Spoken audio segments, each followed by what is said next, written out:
Number 9, motions. Representative Schreiner. Thank you, Mr. Chair or Mr. Speaker. I move to take Senate Bill 72 out of the House Business and Labor Committee and place it on second reading on the 73rd legislative day, Mr. Speaker. Representative Schreiner. Thank you, Mr. Speaker. Members of the House, today we have a great opportunity. I've been accused this session of being somewhat grumpy, but today I'm going to come at you with excitement. We have an opportunity today to help our first responders around the state. We have an opportunity to do something that for one reason or another, for the last 20 years in the state of Montana, this body has sort of turned their back on these folks.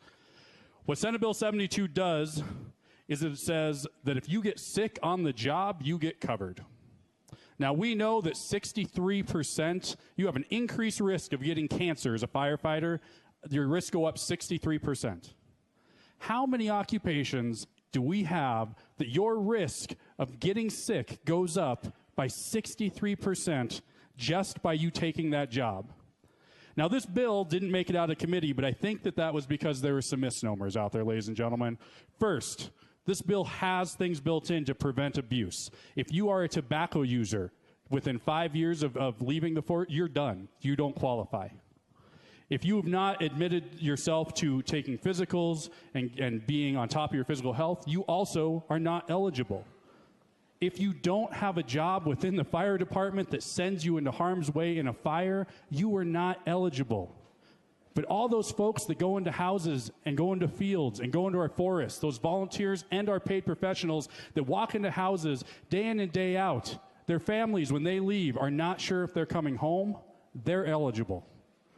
Because firefighters get sick, ladies and gentlemen. Firefighters are public employees that may work for a city, they may work for a county, they may work for a state. That's why this bill puts it at the state's hands. What this bill does is actually divert the fire insurance tax to cover firefighters. Now, we've stood up on the floor here and we've talked about the fact that some of these things don't make sense. I don't know if there's been a bill that makes that much sense. Fire insurance covering firefighters makes a lot of sense to me. Now, there's a lot of things we could talk about, and if we have the opportunity to bring this to the floor, we will talk about all of them. We'll talk about percentages of people getting sick, the cost savings that can come with programs like this, but today I am going to beg you and to appeal to your heart as a legislator and a local leader. Our firefighters are getting sick. In my community alone, we have a young family with a young firefighter who is in his low 40s that has kids at home that are fighting like heck to get this bill passed, and he's not even eligible.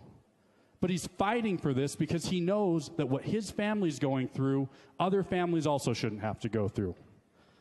Mr. Speaker, today we have the opportunity to do the right thing. We have the opportunity to make history for the state of Montana.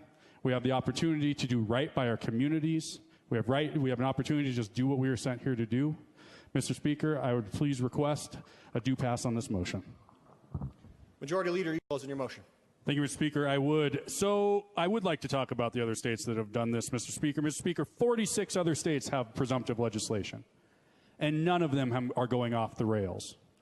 46 states are ahead of the curve and are ahead of Montana. That's a little embarrassing.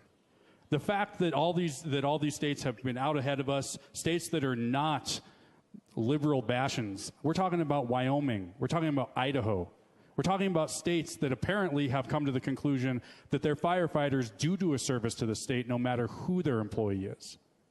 And to just one correction, we do have firefighters, Mr. Speaker, that are state employees. So we do have a responsibility, folks, to those folks who the only people they answer to would be state government. Ladies and gentlemen, 46 states already do this, with more on the way. If we kick this can down the road 2 more years, more people are going to get sick. More public employees who save the lives and the property and our public lands are going to get sick. And we have an opportunity to do something about that. There are law safeguards built into this bill.